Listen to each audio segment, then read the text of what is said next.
next up we have an old hand. Thanks very much. An old hand at Ignite presentations. Maria Barrett.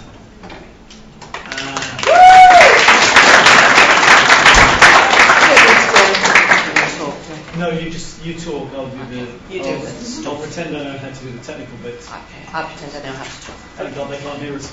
Yes. Okay, thank you very much. This is not a universal theory, it's a very small theory of something very specific, so like that. And this is my proposed research. You're not getting any research, you're getting what I'm going to do when I get round to it.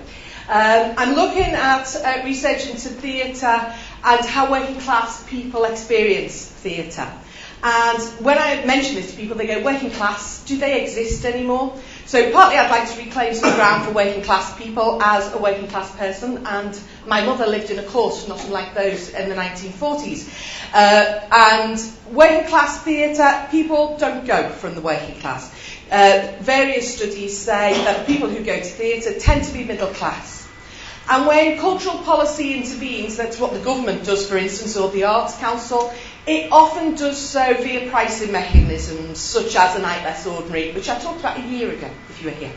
And one of the rationales for subsidy for theatre is making it cheaper for people to afford it, and then working class people will go surely. But it struck me that pricing is only one very small part of what are sometimes called barriers to attendance. Other people have said this, not just me. And Maurice Hargreaves McIntyre, some of whom are from this very city, said it's about all of these things, not just about price. So why is it we only ever intervene with price? Why don't we intervene, for instance, with the product that we give to people? So from this, my hypothesis is that while price can undoubtedly be an issue, there are in fact other more significant barriers to the socially disadvantaged. And looking at other people's research, I discovered Bourdieu, a theorist, who may agree with me. He's dead, but he would agree with me if only reason.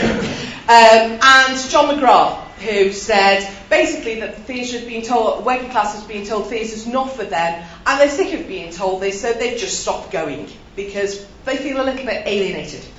This is Bourdieu, not me, and that's the inside of his head and his universal theory of everything. And what he did was he asked lots of French people what they listened to in terms of music, and he plotted them on a graph and said the posh people basically listen to classical music and the poor people listen to popular music. And he broke this down. He asked the question why and broke it down into three things. What he said was we had capital which we pass on to our children. Don't worry about field, we won't bother with it. But we have capital we pass on to our children, and that's not just cash money, but that is the ability to be able to enjoy it. It's the habit of going to things. And he came up with this idea of habitus, which is a French word, and he said that this is something we embody. Our ability to go to the theatre, go and enjoy a piece of classical music, go to the match, or whatever it is part of our class and part of who we are. Helped also by the education system. And I believe that the theatre experience itself gives you lots of clues to that. So it lets you know whether you're in the right place for your class. Just like the match does, just like going to the football does.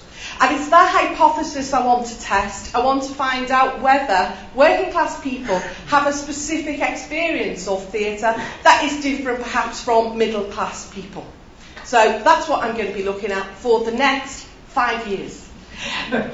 This is what I'm not doing. I'm not asking what do audiences, working class audiences, go and see. I'm not asking how to get people to come and see it. I'm not asking do audience development schemes work.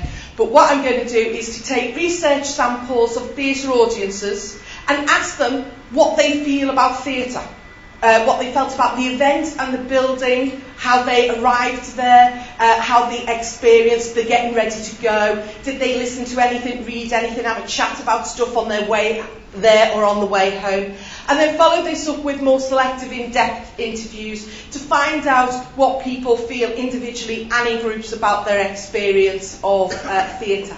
I've got a huge bibliography there if you want to read any of it, which you plainly don't, and why would you? But I would recommend John McGrath's A Good Night Out, which talks specifically about his experience and specifically about his experience in Liverpool at the Everyman. If you want to know more about this, Obviously, there are numbers you can call, but apart from that, you can follow me on Twitter, Maria Barrett, or Cultural Poly, which is where cultural policy stuff is, and Cultural Poly on Posterous. And thank you very, very much.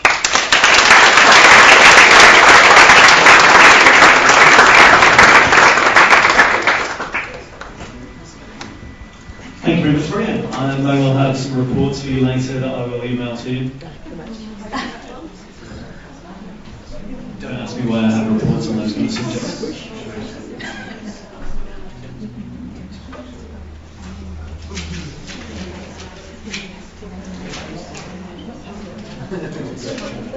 Okay, that's our first set of speakers for tonight. However, before you start dashing off to the toilets or downstairs to the bar, please do help yourselves, well, please do buy drinks downstairs at the bar. Help yourself.